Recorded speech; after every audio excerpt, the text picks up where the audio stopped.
It's that time of month again where I post a vlog about an independent toy line that only some of my followers give a flip about. But hey, I love doing it. I love supporting these guys. So we continue right along with another Glyos recap. And before I show you what came out in the month of November, I've got something for you to see. This kind of made a few waves. It's a new custom I made up. And this really hit it off well with pretty much everyone who saw it. So I'm really proud of how this one came out. Say hello to Ness, the Nemo Entertainment Sentry. Okay, he's not very good at his job as a sentry, unless you put him in one particular room and have him guard a bunch of children. Come to think of it, he might just work at employee daycare. So yeah, as you guys know, I love the AV robots. I love the screen head they come with. I love all the little heads they come up with, but I was trying to figure out something else to do with all those heads, and it occurred to me, if I made one of those flat heads that it comes with into a hand, it could pass as an old NES controller. So that's exactly what I did, and the rest kind of came through from there. As you can see, classic Nintendo colors, a little bit of off-white, gray, a little black, little touches of red here and there. And yeah, of course, a Mario sprite on the screen. Everyone loved the Mario sprite. That was done a dot at a time with a toothpick. Some of my most intricate work, and I'm super proud of how it came out. I love it all around. I put the AV plugs in the back of his head too. This kind of made waves as far as Glyos customs go. A lot of people love this, including Nemo himself, who produces the AV robots and really wants to make a production version. So if you like the look of him, keep an eye out. Sometime in 2016, you might see one that you can buy. But that was really cool. I just wanted to show him off. So, let's get down to business. If you missed anything, or if you weren't paying attention to the world of Glyos in the month of November, this is what you missed. Not a whole lot, really.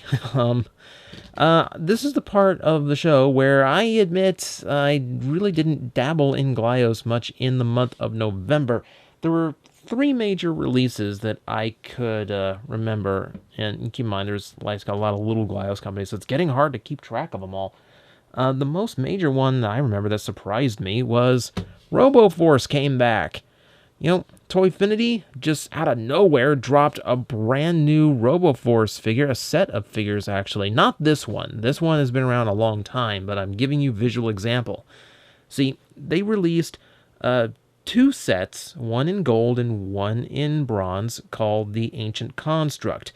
Each Ancient Construct was comprised of two full RoboForce sets, which means each one had over 80 parts to it, and none of them were painted, which meant for about $25 you got over 80 build parts in super bright gold or the ancient bronze color that was so popular, and they were extremely cool. Like, they were so perfect for not only having a ton of parts to build with, because this is one of the most buildable lines in Glyos, but it was also affordable too. That's a ton of parts for $25. And it fell into the rabbit hole of, I have a big road trip in November and can't afford it, so it's sold out now, and I will try and dig one up later, and maybe I'll show it off in more detail at the time, because it's big enough and it's got enough going on. It might be worth a random review or something. But yeah, two of these sets in bright, vibrant gold built into something that stands to like up here. Like, it's supposed to be huge, but yeah, just a visual example. What else came out was a rather big drop from Callgrim, which is one of these guys, one of the Skullhead guys. This is a recent eBay pickup. This is Legacy Callgrim, or Callgrim Legacy, more exact. The lines are glow-in-the-dark, guys. It's so pretty with the lights off, and I can't show it because my camera sucks at nighttime. It doesn't capture glow-in-the-dark. But Jesse, who produces these, released a whole set dedicated to Star Wars bounty hunters. You had this guy done up as Boba Fett, which is actually a really convincing Boba Fett. one guy done, yeah, a repaint done up as Bosk, and another with a unique build to make IG-88, right in time for Star Wars, because that's where his little loves and geek hoods lie. And again, November, expensive for me in places that had nothing to do with Glyos, so it had to go by the wayside, unfortunately, so missed out on that one too. So what Glyos did I actually get in November? Well, Onell Design had its 50th drop. That's right, 50 toy releases. And I don't mean they've made 50 toys. I mean 50 waves of figures over the last 8 years. That is phenomenal. I'm incredibly impressed by their longevity. Now, for the 50th drop, you assume something really huge, really like creative, maybe the return of a major character or some special build, and not really. It was a really light drop, as a matter of fact, and it was starring this guy. Again, it's a skeleton, which I've shown you plenty of them. What's special about this one is it comes in a special little peach shade of plastic, which is supposed to be a match to the flesh tone used by the old muscle figures of the 80s. Turns out a lot of Glyos guys have a real passion for that shade of plastic, which I was never into those little rubber toys as a kid, but yeah, I know a lot of a lot of Glyos producers who were, so that was something they were really happy about, finding that exact color shade among the plastics they had available. So they did a version here. Onell actually released this guy unpainted, which was really rare for them to make an unpainted release, because muscle figures didn't have any paint. But I like kind of like the muscle, the muscle tissue color. The brown kind of gives a very creepy look for a skeleton figure. So that was the main figure. There was a few others, of course. You had your Cray boss, and there was a Super Cray done up like this, which was the first time the bright color was the inner color and the dark color was the outer. So, that was cool. Couldn't afford it. What else did they do? There's a few other little things, but this was one of the highlights, too. The Armorvore with the Neogranthon head. That saurian stare of his. Done up as, there's a crocodile character in the old Battle Beast line that this is homaging, that same kind of olive green and white color scheme he had. The Armorvore was conceived as an homage to Battle Beast, which is why you have that bright square there in the center. Yeah, so this is kind of related to one of them, and I think it's where the Neogranthon head finally really got its day in the sun, just because it's kind of felt like an oddity on this mold, because I'm so used to like the wolf head and the armored head. But I think this works really, really well, and I like the homage. It's one of those few that's actually going to keep its saurian head. I normally prefer the armored look, but this one gets to stay reptilian, so there you go. Good on ya. But that's really all I grabbed in November. So, because December has enormous things coming up, it looks like Onell's drop this coming Tuesday is going to be way bigger with way more interesting things coming out. I know Marty over at the God Beast has enormous plans for his releases in December. So I'm going to save back some stuff there, and we're going to talk some really cool new releases then. But just so we have a little bit more, I'm going to tell you a little bit about DesignerCon. That was a convention that happened last month for independent toy producers, and a lot of Glyos companies come out to show off what they've got coming up soon. And a lot of advanced toys were on sale that then came out. And usually early December they were released to the public.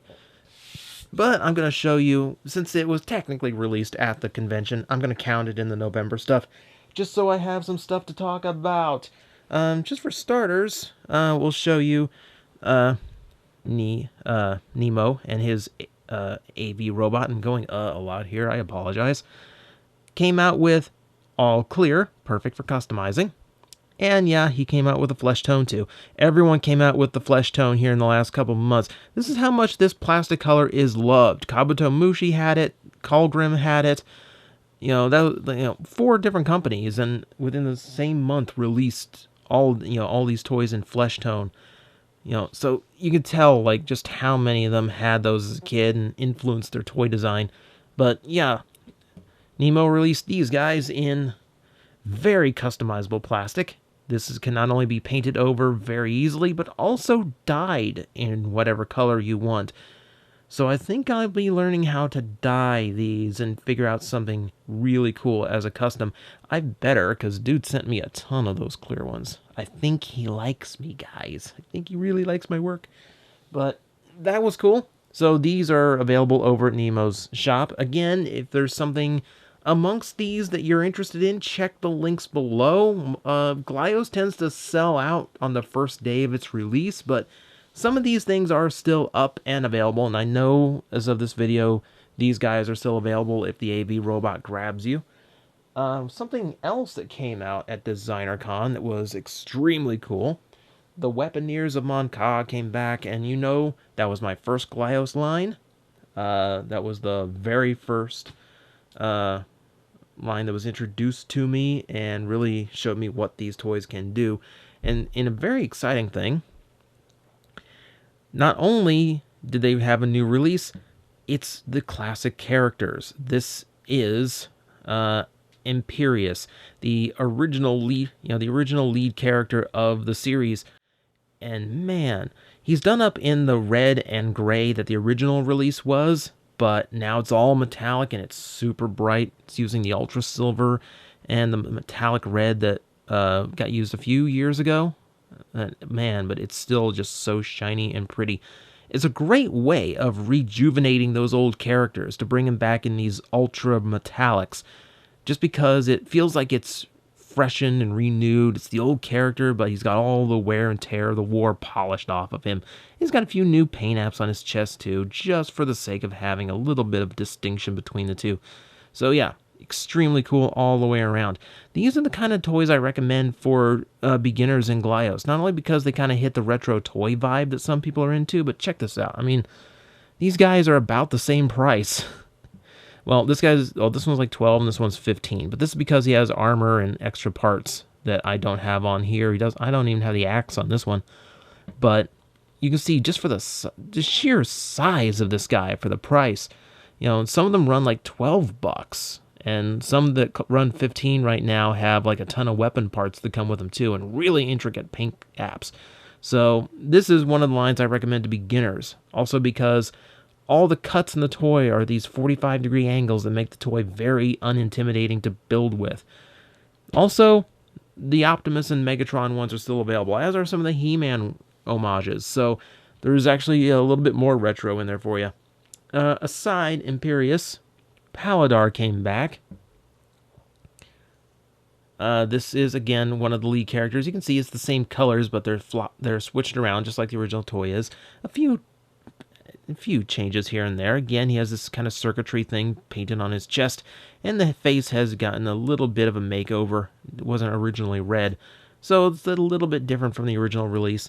Again, feels all nice and shiny and new. And then we have the surprise release, the one that was not based on one of the originals. Meet Blue Talk, as opposed to the Brew Talk from the original lineup of characters. This is done up in this incredibly gorgeous metallic blue. This is, again, what appeared on the Optimus Prime homage they did, but of course, the entire toy now done up. And it's just a spectacular color. It looks incredibly cool.